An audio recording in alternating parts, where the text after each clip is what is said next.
오늘 본문 속에 크게는 두 가지 사건이 기록되어져 있습니다. 하나는 베드로가 감옥에 있다가 탈옥한 사건을 마무리하는 모습이 나와 있고, 또 한편으로는 베드로를 죽이려고 했던 헤롯 왕은 어떠한 죽임을 당하였는가 우리에게 잘 보여주고 있습니다. 두 사람의 모습을 대조적으로 누가는 기록하고 있습니다. 한 사람은 핍박을 받았던 사람이고 한 사람은 핍박하던 사람입니다. 그러나 그들의 삶의 결과들은 정반대의 모습이었습니다. 핍박을 하던 사람은 핍박을 하였기 때문에 하나님으로부터 심판을 받았습니다. 하지만 핍박을 받았던 사람은 하나님으로부터 구원을 받았습니다. 그것이 오늘 본문 짧은 본문 안에 나와 있는 하나님의 일하시는 방법입니다. 하나님은 구원을 하시는 하나님이시고 또 하나님은 심판을 하시는 하나님이십니다. 양면이 다 있는 하나님의 모습을 아주 우리에게 잘 보여주고 있습니다. 그렇다면 우리는 어떤 사람인가? 박해를 하는 사람인가? 아니면 박해를 받는 사람인가? 둘 중에 하나를 선택해야 하는데 누가는 초대교회 교인들이 박해를 받고 있었기 때문에 박해를 받고 있는 사람은 하나님이 구원하신다라고 하는 놀라운 진리의 말씀을 증거하고 있습니다. 이 말씀은 지금도 여전히 유효한 것입니다. 박해를 받고 있다라고 하는 것은 현실의 모습을 이야기하고 있습니다. 현실적으로는 참 믿음을 지킨다는 것이 쉽지 않다라고 하는 걸 말해주는 거죠. 현실은 매우 어려운 상황입니다. 잘 된다라고 보는 사람이 그다지 많지 않습니다. 그러니까 믿음을 지켜서 현실에 형통함을 경험하고 있는 사람들이 그렇게 많지 않다는 것을 말하는 겁니다. 그럼에도 불구하고 그 믿음을 지키고 있는 사람은 누가 지켜주시느냐? 하나님이 그를 지켜주십니다. 오늘 본문을 보면 참 너무 신기한 것이 베드로가 옥에서 나오는 과정은 여러 장애물이 있었잖아요. 사람이 있었고 철문이 있었고 쇠사슬이 있었고 하였는데 그것들이 다 너무 순탄하게 풀렸어요. 근데 놀랍게도 마가의 다락방 그 집에 가서는요 시간이 걸렸어요. 너무 신기하지 않나요? 저는 이 본문을 보면서 너무 신기한 거예요. 그러니까 믿지 않는 세상에 살았을 때에 현실적으로는 죽음을 앞두고 있었고 병사들이 지키고 있었고 쇠사슬에 묶여 있었고 철문으로 막혀 있었고 그런데 그거는 하나님이 그걸 풀어주시려니까 단박에 풀어주셨어요. 단숨에 쉽게 나왔어요. 물론 이제 그렇게 일부러 그렇게 기록을 했겠죠. 과정이 왜 다이나믹하게 나온 거죠. 아주 아슬아슬하게 이렇게 나왔습니다. 이렇게 나왔는데 현실적으로 마가의 다락방 집에 왔을 때는요 그렇게 문을 두드려도요 안 나오는 거예요. 너무 신기하지 않나요? 그러니까 믿음의 가정에 와서는요 그렇게 문을 두드려도요 안 열어줘요. 정작 자기들이 기도했는데요 이게 누구 소리냐? 분명히 음성은 들어서 알고 있잖아요. 베드로의 음성이라는 것을 알고 있음에도 불구하고요 그들은 믿지를 않고요 그렇게 두드리는데도 소리를 듣고도 안 열어줘요. 이게 웬일이에요?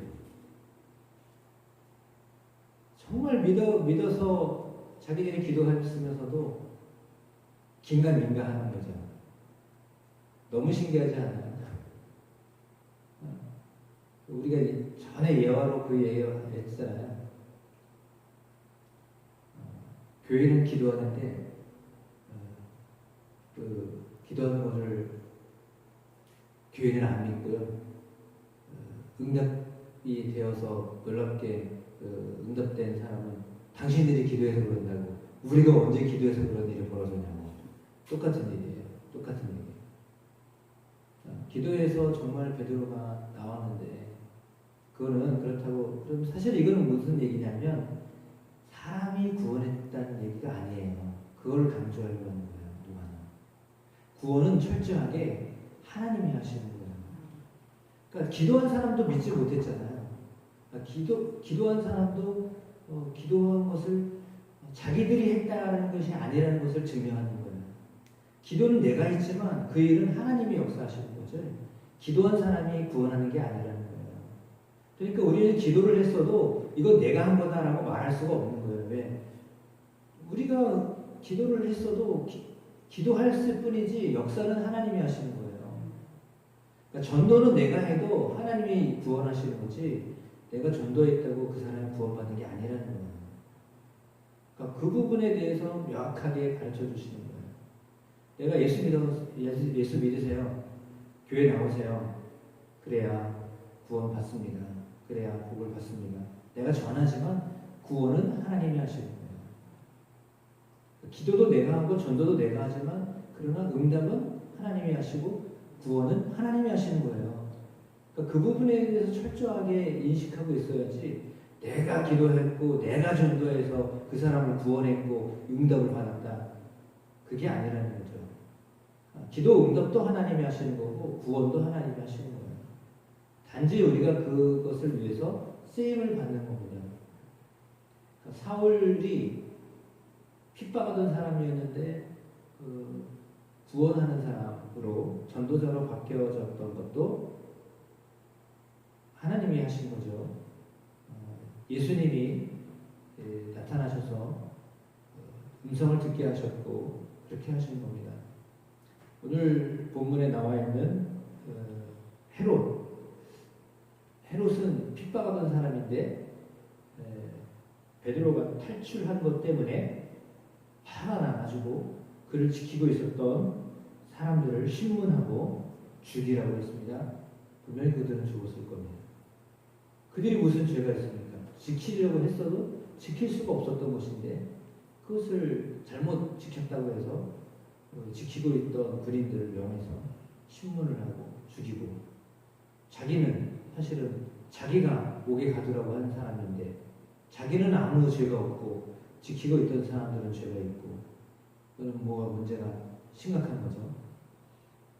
정작 신문을 받아야 될 사람은 자기인데 자기는 가만히 있고 시킨 사람은 가만히 있고 그걸 지키지 못했다고. 하나님이 하시는 일을 누가 지킬 수 있어요? 하나님이 하시는 일을 누가 막을 수 있어요? 아무도 막을 수가 없어요. 하나님이 하시는 일은요 그 어떤 권력을 가지고도 막을 수가 없어요. 근데 그 권력이 얼마나 무상한가를 우리에게 보여주잖아요. 시돈 사람들 그리고 두로 사람들 그들을 대단히 노여워했습니다. 근데 그들이 이제 두려웠으니까 헤롯을 두려워했기 때문에 헤롯에게 나와가지고는 헤롯이 단상에서 왕복을 입고 백성들에게 연설할 때 그들은 신의 소리입니다. 사람의 소리가 아닙니다. 라고 하는 그런 아부하는 말을 큰 소리로 했어요. 그러니까 헤롯이 상당히 기뻤습니다. 영광을 하나님께로 돌리지 아니하였다라고 했습니다. 그랬더니 주의 사자가 그를 쳤습니다. 그리고요 벌레에게 먹혀 죽었다. 이렇게 기록하고 있습니다. 하나님의 심판은 어떤 강력한 어떤 그 힘으로 인하는 것이 아니라요 벌레에게도 먹혀 죽게 하시는 그런 하나님 놀라운 심판의 방법이 있어요. 어찌 그런 생각을 사람은 그렇게 안 하죠. 만약에 똑같은 방법으로 심판하셨으면 하는 마음이 사실 우리에게 있잖아요. 나를 힘들게 하고 우리를 어렵게 했던 그 왕을 그렇게가 아니라 어쩌면 전쟁 가운데 처참하게 죽였으면 좋겠다. 어쩌면 그런 마음이 있을 수 있거든요. 그런데 오늘 헤롯이 죽었을 때는 사람의 영광을 받았을 때 하나님이 그를 죽이셨어요. 사람들에게 많은 칭찬을 받았을 때 하나님이 그를 심판하셨어요. 사람들에게로부터 영광을 받는다는 게 실은 좋은 거가 아니에요. 그래서 왜냐하면 하나님께 드려야 될 영광을 본인이 받고 있기 때문에 하나님 그것을 싫어하셨던 겁니다. 그래서 어쩌면 그것이 직접적인 심판의 대상이 되었던 것입니다. 그리고는 오늘 그러나 반대로 24절에 하나님의 말씀은 흥왕하여 더하더라 라고 했습니다. 사실 하나님의 말씀은 눈에 보이지도 않습니다. 눈에 보이지도 않는 그 하나님의 말씀은 점점 흥왕하여졌습니다. 보이는 권력은 권력자는 죽었지만 보이지 않는 하나님의 말씀은 그것이 점점 더 힘을 얻어서 많은 사람들을 구원하게 하셨다라고 하는 것입니다. 그리고는 25절에 바나바와 사울에 대한 이야기를 한 절에 잠깐 언급하고 있습니다. 이제 앞으로 사울에 대한 이야기를 하게 되기 때문에 안디옥에서 받아왔던 그 구조금, 후원금 부족하는 일을 마치고 이제 마가라 하는 요한을 데리고 예루살렘에 왔다라고 하는 그런 말씀을 하고 있습니다. 그렇습니다. 하나님이 하시는 일은 참으로 놀랍습니다. 그러니까 하나님이 원하지 않는 일들을 계속하는 사람은 하나님이 심판을 하시지만 사울과 같이 하나님을 위해서 그는 하나님을 위해서 열심히 살았던 사람입니다. 단지 몰라서 예수님을 핍박했던 거죠. 그래서 예수님이 그를 만났고 그를 변화시키셨습니다. 모르고 하는 것에 대해서는 하나님이 그의 마음을 보시고 그가 원래 하나님을 향한 마음이 있다는 것을 아셨기 때문에 그에게 예수님을 만나게 하는 기회를 주셨어요. 그리고 그는 그 기회를 예수님을 만났을 때 거부하지 않았어요. 네가 핍박하던, 네가 박해하던 예수다라고 하였을 때 그러셨습니까? 주님이 정말 살아나신 거 맞네요? 당신이 살아났다는 것 맞네요? 사람들이 전하는 그 예수가 정말 살아계시군요. 라고 하는 것을 받아들였을 때, 인정하였을 때 하나님은 그를 이방인의 사도로 쓰시고자 그렇게 계획하셨다라고 말씀하십니다. 사실 그렇다면 사울에게만 그런 계획을 가지고 계신 것이 아니라 모든 사람에게도 같은 계획을 가지고 계신 거예요. 그러니까 사울에게만 특별한 계획이 있는 것이 아니라요. 모든 사람에게도요. 이방인을 향하여서 복음을 전하도록 하시는 하나님의 계획이 있다는 것을 말하는 거예요. 왜? 핍박하던 사람도 그 계획을 가지고 계셨다는 것은 우리에게도 그 계획을 가지고 계시다는 것을 말씀하시는 거예요. 하나님이 모든 사람에게 다 그런 계획을 가지고 계신 거예요. 유달리 사울에게만 그런 계획을 가지고 계신 것이 아니라요. 우리에게도 그런 계획을 가지고 계신 거예요. 근데 그 계획을 사울은 알아차린 거죠. 깨달은 거죠. 그 차이예요. 하나님의 계획을, 하나님의 뜻을 알았냐 모르느냐 그 차이거든요. 근데 오늘 사울은 오늘 본문에는 나와 있지 않지만 그 전에 이미 하나님이 가지고 계셨던 그 계획하심을 그제서야 깨달았던 거고 그것을 지금은 직접 실천에 옮겼다는 것을 보여주는 거죠. 이제 바나바와 함께 안디옥에서 그렇게 도움의 요청을 받아서 가지고 온 것 이것 자체는 벌써 하나님이 그를 쓰고 계시다라고 하는 것을 말해주고 있는 겁니다. 그래서 이제 오늘 본문에 베드로와 사울이 바나바가 어떻게 쓰임을 받고 있는가라고 하는 것을 가르쳐주고 그리고 반대로 헤롯은 어떤 심판을 받았는가를 알려주고 있습니다. 따라서 어떻게 보면 오늘 본문에 나와 있는 이 사람들 박해자로 살 것인가 또 반대자로 살 것인가 똑같은 이야기지만 아니면 어려움을 당하는 그럼에도 불구하고 하나님의 도움을 받고 살 것인가 그 결정은 사실 우리들에게 맡겨주시고 계신 거죠.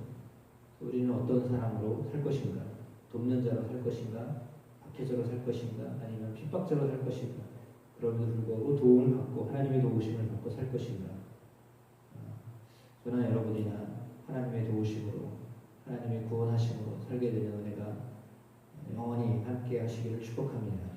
그래서 하나님의 도우심으로 승리하는 삶을 믿음으로 사는 자가 승리한다라고 하는 것을 세상에 알리는 그것을 우리 스스로도 경험하고 또 증거하는 삶이 우리의 삶이 되기를 주의 이름으로 축복합니다. 네, 기도하겠습니다.